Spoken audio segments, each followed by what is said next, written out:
కళాశాలల contract లెక్చరర్లని regularise చేసింది. సుమారు 5,540కి పైగా వారందరినీ రెగ్యులరైజ్ చేసింది.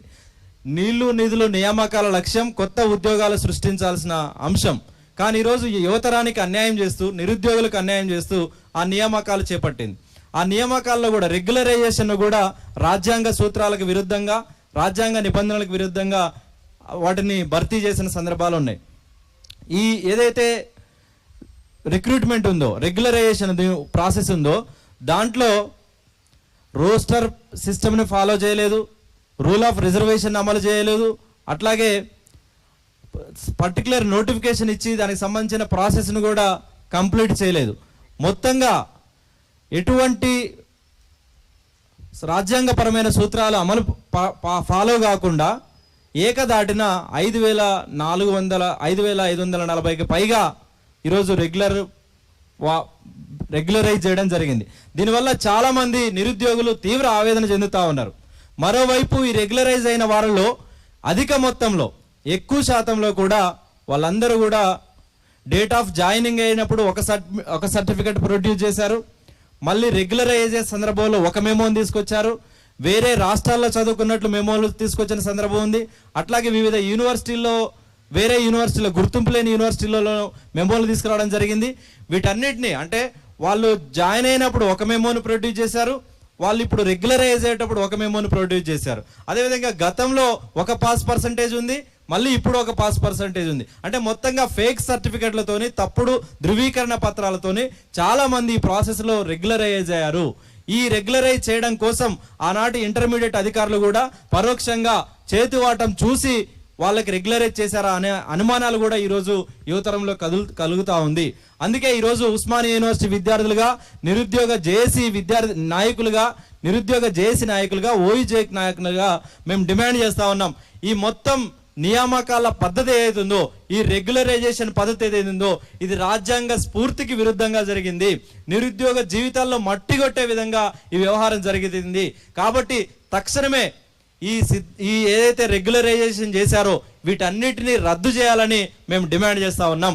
అదే సందర్భంలో ఎవరైతే చేతివాటం చూపి తప్పుడు పద్ధతుల్లో బ్యాక్డోర్ ఎంట్రీ ద్వారా ఉద్యోగాల రెగ్యులరైజ్ చేశారో వాళ్ళ మీద దర్యాప్తు చేసి చట్టపరమైన చర్యలు కూడా మేము తీసుకోవాలని డిమాండ్ చేస్తూ ఉన్నాం. అదే సందర్భంలో ఈ 5,540కి సంబంధించిన పోస్టులు ఏవైతే ఉన్నాయో వీటిని ఒక నోటిఫికేషన్ ద్వారా ప్రత్యేకంగా భర్తీ చేయాల్సిన అవసరం ఉంటుంది. వాటిని భర్తీ చేస్తే ఈరోజు నిరుద్యోగులకు అవకాశం కలిగే అవకాశం ఉంటుంది. ఎవరైతే మీరు చెప్తున్న కాంట్రాక్ట్ ఉద్యోగులు ఉన్నారో వాళ్ళకి కావాలంటే సమ్ వెయిటేజ్ ఇచ్చుకోండి. కానీ ఈరోజు మొత్తంగా వాళ్ళతో భర్తీ చేయడం వల్ల సంవత్సరాల తరబడి లైబ్రరీలలో చదువుకొని, కోచింగ్ సెంటర్లలో చదువుకొని, గ్రామాలని, తల్లిదండ్రులని, కుటుంబాలని వదిలేసి హైదరాబాద్ లాంటి మహానగరాలకు వచ్చి ఇరుకు గదులలో కోచింగ్ సెంటర్లో బందీ అయ్యి ఈరోజు చదువుతున్న నిరుద్యోగులకి మరొకసారి మట్టుకొట్టే పరిస్థితి కనిపిస్తా ఉంది. అందుకే రేవంత్ రెడ్డి సర్కార్ని, కాంగ్రెస్ ప్రభుత్వాన్ని మేము విజ్ఞప్తి చేస్తా ఉన్నాం. ఈ మొత్తం వ్యవహారం మీద విచారణ చేపట్టండి. దీంట్లో లక్షల రూపాయలు చేతులు మారాయనే అనుమానాలు కూడా ఉన్నాయి. కాబట్టి వీటన్నిటి మీద విచారణ చేపట్టి వాటిని తక్షణమే నిలుపుదల చేయడం కోసం ఆర్డర్లు ఇవ్వాల్సిన అవసరం ఉందనే విషయాన్ని మేము రాష్ట్ర ప్రభుత్వాన్ని కూడా డిమాండ్ చేస్తా ఉన్నాం. మరో అంశం, ఇక్కడున్న విద్యార్థి నేతలు, నిరుద్యోగ సంఘాల నేతలు కూడా ఈ అంశం మీద హైకోర్టులని, సుప్రీంకోర్టులను కూడా సంప్రదించిన నేపథ్యం ఉంది.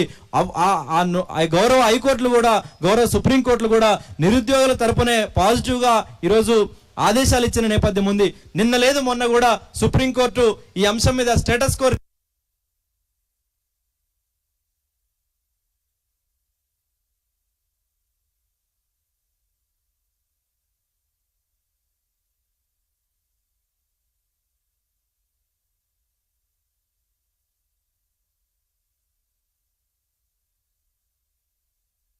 కావచ్చు, వాళ్ళకి కావాల్సిన రికగ్నేషన్ కావచ్చు, వాళ్ళకి కావాల్సిన సర్వీస్ని కావచ్చు, వీటన్నిటిని యాడ్ చేస్తూ దానికి సంబంధించిన ప్రాసెస్ని కూడా ఈరోజు ముందడుగు వేస్తూ ఉంది.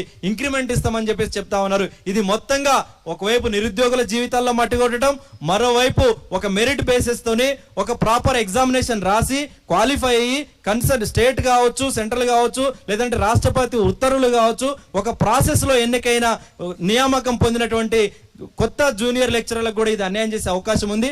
అందుకే ఈ మొత్తం వ్యవహారం మీద విచారణ చేపట్టాలి, ఈ ప్రాసెస్ ని రద్దు చేయాలి, ఈ ప్రక్రియని రద్దు చేయాలి, నిరుద్యోగులకు అవకాశం కల్పిస్తూ మళ్ళీ కొత్త ఉద్యోగాల నోటిఫికేషన్ వీటిని విడుదల చేయాలని మేము డిమాండ్ చేస్తా ఉన్నాం. లేని ఎడల రేపు రాబోయే కాలంలో పెద్ద ఎత్తున దశల వారీగా ఈ నిరుద్యోగ సమస్య పరిష్కారం కోసం, నిరుద్యోగులకు న్యాయం చేయగలిగే వరకు అక్రమ పద్ధతిలో ఏదైతే జూనియర్ లెక్చరర్స్ ని రెగ్యులరైజ్ చేశారో, అక్రమ పద్ధతిలో ఏదైతే కాంట్రాక్ట్ డిగ్రీ లెక్చరర్స్ ని రెగ్యులరైజ్ చేశారో, అక్రమ పద్ధతిలో ఏదైతే కాంట్రాక్ట్ పాలిటెక్నిక్ లెక్చరర్స్ ని రెగ్యులరైజ్ చేశారో, ఈ మొత్తం రెగ్యులరైజ్ చేసిన వాటన్నిటి మీద కూడా రద్దు చేసి కొత్త నోటిఫికేషన్ ఇచ్చే వరకు మా పోరాటం కొనసాగుతుందనే విషయాన్ని ఈ సందర్భంగా గుర్తు చేస్తా ఉన్నాం. రేవంత్ రెడ్డి గారు కూడా మేము విజ్ఞప్తి చేస్తా ఉన్నాం, పదే పదే మేము ఉద్యోగాలు ఇచ్చామని మీరు ప్రకటనలు చేయడం కాదు, క్షేత్రస్థాయిలో ఉద్యోగాల భర్తీలు జరుగుతున్న అవకతవకల మీద మీరు విచారణ చేయాల్సిన అవసరం ఉంది. ఈ అవకతవకల మీద ప్రత్యేక దృష్టి కేంద్రీకరించాల్సిన అవసరం ఉంది. ఫేక్ సర్టిఫికేట్లతో, ఫేక్ డిగ్రీలతో అర్హత లేకపోయినా ఎట్లా చాలా మంది, వందలాది మంది ఈరోజు ఎట్లా జైల్స్ గా, కాంట్రాక్ట్ జైల్స్ కి ఎట్లా ప్రమోట్ అయ్యారు, ఎట్లా రెగ్యులరైజ్ అయ్యారు, మీ సిస్టమ్, మీ వ్యవస్థ పారదర్శకంగా, అవినీతి రహితంగా పనిచేస్తుందా లేదా అనే విషయాన్ని ఈ సందర్భంగా మేము ప్రశ్నిస్తా ఉన్నాం.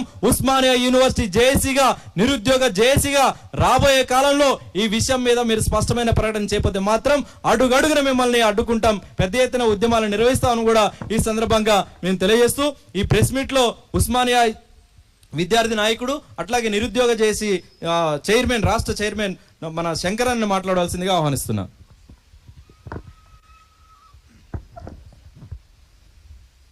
ముందుగా మీడియా మిత్రులకు నమస్కారం తెలియజేస్తూ, ఈరోజు ఏదైతే అడ్డదారిలో అక్రమ మార్గంలో వచ్చిన కాంట్రాక్టు లెక్చరర్ల క్రమబద్ధీకరణ, కాంట్రాక్టు ఉద్యోగుల క్రమబద్ధీకరణ ఏదైతే ఉందో, గత ప్రభుత్వం 2016లో ఒక జీవో నెంబర్ 16 తీసుకొచ్చి రాత్రికి రాత్రే